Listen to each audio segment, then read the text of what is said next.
way we were shown how to fold our fabric was a little different than what I'm going to show you tonight. I'm going to show you both ways. And when you start with your piece of fabric, you're going to fold it in half again, and then you're going to fold it in half again. But instead of folding it, hang on, I just messed up. What did I do? Here we go. There we go. Instead of folding it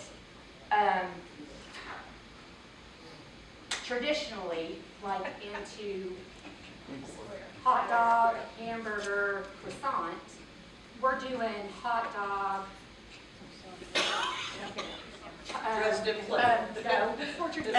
fortune cookie, and then we're going to fold it back on itself. Wonton. Actually, it is substantially thinner. Let me get to the page where that is, and I can show you. Okay, so this, I'm going to pass this around. This is folded just normal. I'm just going to staple it so it doesn't go everywhere. And then, I'm just trying to find the other one. I lost it somewhere. Right there in front of you. Right here. is that it right here? No. I had multiples made, but did I drop it out? Is it in the floor? So would you stapled your fabric and you would do that in real life? Yeah. Not just demo world. Here it is. Here it is. Okay. So here it is.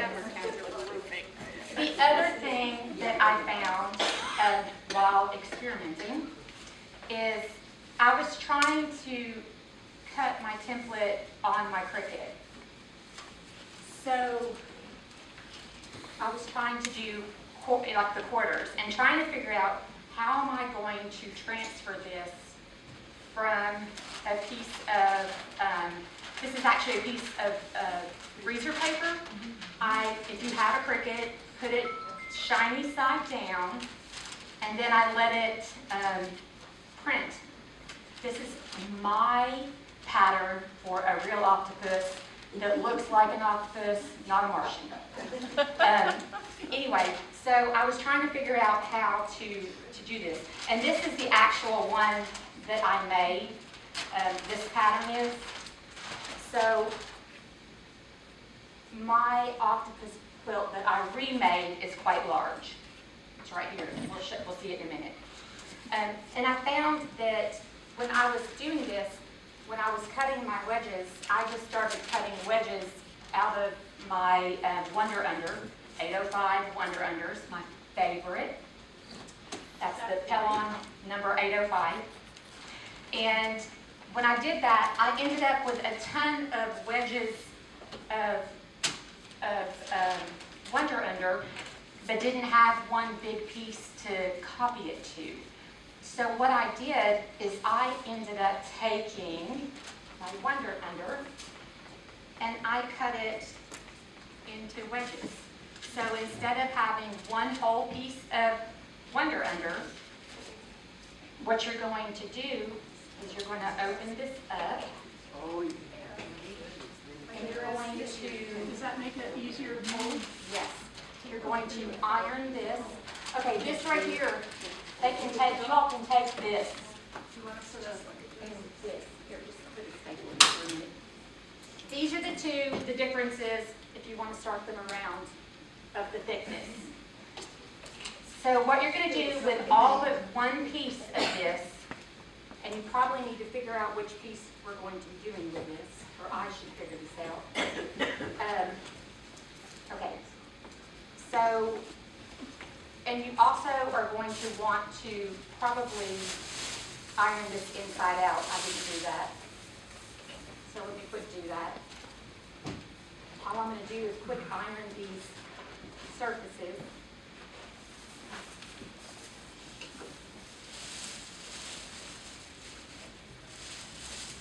And then we can get going. This really did make it a lot easier because I was trying to figure out a more modern way of doing this than what we were taught or what a normal approach is. Get that iron marked out this way. Can you all see? No, you cannot. Okay. So you're going to take and iron your triangles down. Okay? And you're going to do that with all but one, which is going to be one of these outside ones. And with that particular one, you're going to take your pattern. And with this particular one, I'm not exactly sure why I stapled it, except I was going to send it around just so you all can see. You want to make sure it's lined up. If you have a problem with your pattern slipping, staple it. You can pull the staples out later. And you're not going to cut this out until you have it adhered to your fabric. So is there a piece of Wonder Under stapled to your pattern? Yeah, I have a piece of Wonder Under right now stapled to my pattern. So here's my pattern. Here's my Wonder Under. And then when you're ready, just pull your staples out. I got a little aggressive with the stapler, can you all tell? It might take me a minute or two. If that happens though, I just happen to have another pattern. Okay, so we're going to trace this. And I have a couple extra patterns. I figured if anybody was interested, we could do a little drawing or something. The way you're going to do this is, you'll see this is kind of a weird shape down here.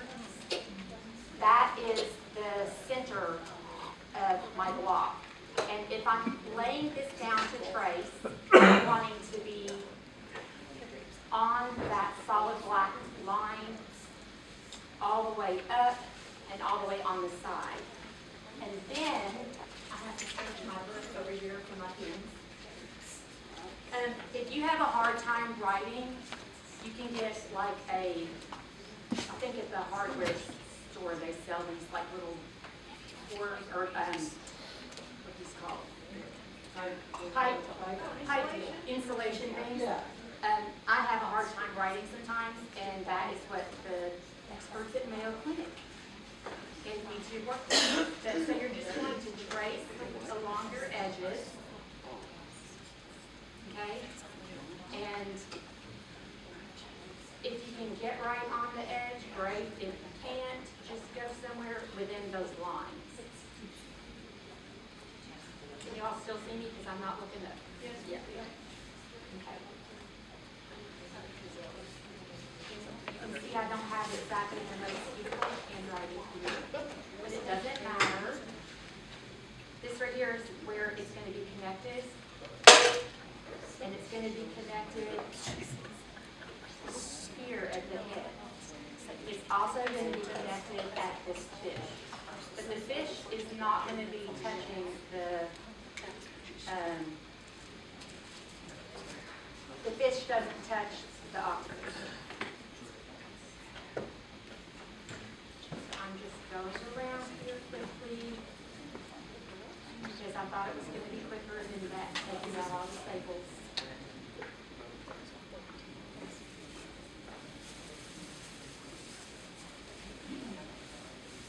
Hurry, hurry, hurry.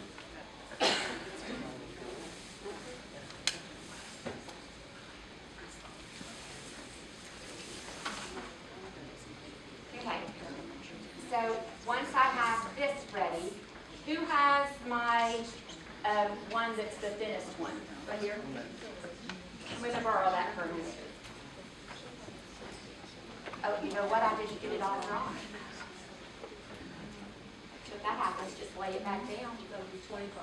I know, seriously, I just screwed up. Now it's connected. Okay. So I'm just going to, I probably would, when you do this at home, draw your pattern and then adhere this down, okay? I'm just going to staple on this and show you how to cut it, okay? So you want to make sure where the center of your fabric is. If you have rough edges, that's not the center. Then you get what I get. Okay? So you want your rough edges to be at the opposite. They're going away from this center piece. This is your center. So I need to turn this over. And I'm going to pull out that staple because it would be really sad to get that staple with my scissors. And then I think, this is done where I can just iron this to that piece of paper because it's freezer paper. And then I'm also going to be putting some staples in. Now I'm going to do staples in areas I know for sure I'm not going to keep. Okay? That will fall apart, that will not be part of the design. And on mine that I did, I'll show you in just a moment, I actually did staples in the parts that I did keep and didn't have a problem with it. But you're doing this with, like ideally you're doing this with the Wonder Under, right? You're doing it with the Wonder Under, but the staples hold it in place. Yeah. Even though they had to staple it, and I still ended up with more. I mean, the freezer paper is just because that's what you have, but you would do it with the Wonder Under. I drew mine on my Cricut, so no, I would not put Wonder Under on my machine because you will end up throwing your mat away. The nice thing about the freezer paper drawing with your machine is you can put the shiny side down and it's not going to stick to the mat. Okay? So now what you're going to do is you're going to start cutting. So I recommend a little bit thicker tear, have a little bit more of a pivot because this is still really thick. And you're going to, like, these areas that are, if they start shifting on you, pop a staple in there. Okay? And when Aurora did hers, she got her entire background in one piece. I was so impressed because I don't do that. I'm cutting in here and I'm taking that fish away and I'm just going to cut. I know that piece was coming apart. So here is that part, okay? I know that the center piece is going to be another part. So I'm just cutting that part away. And you're going to cut this all the way back until you get the whole shape. When you get along these very thin legs, stick staples in there because it's going to keep your fabric from moving. And it's no worse than 2 pins going in your fabric. This is what my real octopus looks like. And because I said I was going to do a little modern take on it, the center of it and the fish are 2 different colors, and I decided to do my kind of theme.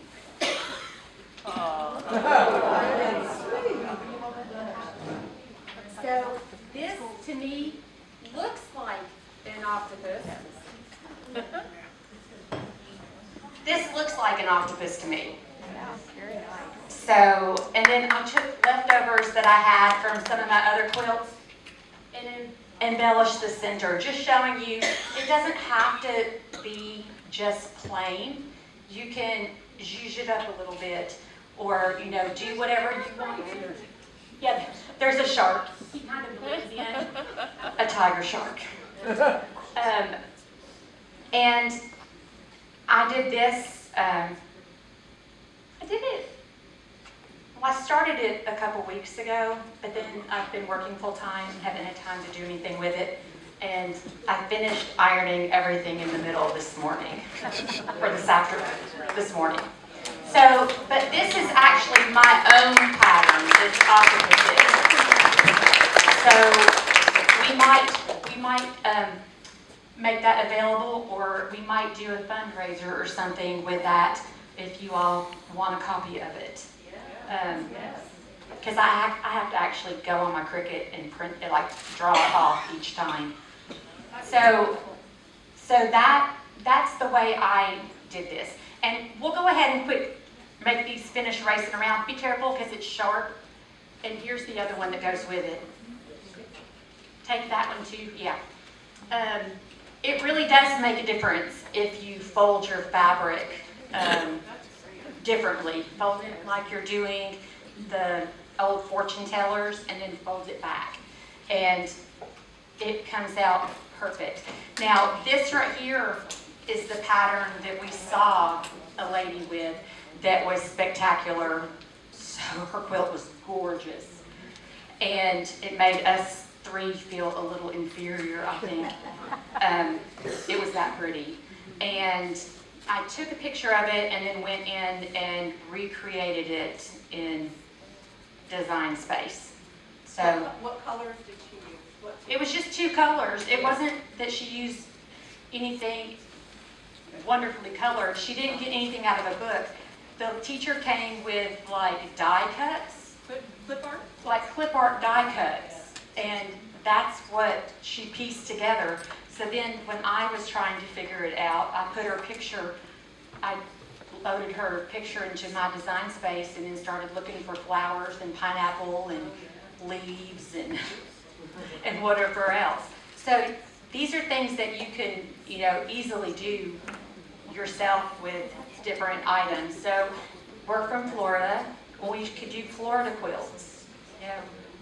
Alligator. There you go.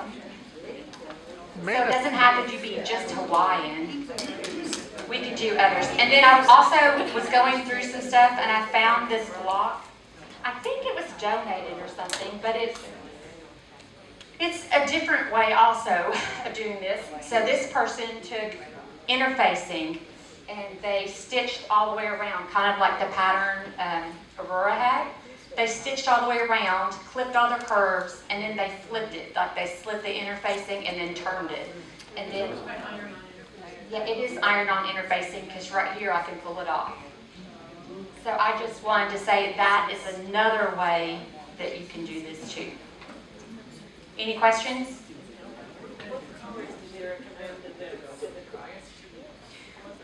They told us to bring batiks, wouldn't it? Yeah, batiks. That's the only thing. Yeah, so the batiks are much more tightly woven, and they don't fray. Like, you wouldn't use this fabric I'm sending around right now, my batiks are precious. I didn't really want another Hawaiian quilt. You could use a cotton background that you fuse your Yeah. batik applique onto. She said you could do a cotton background that you're fusing your batik to, so that would work really well. Any other questions? Did y'all learn something? Now you know why I'm going to finish it in there like you have to.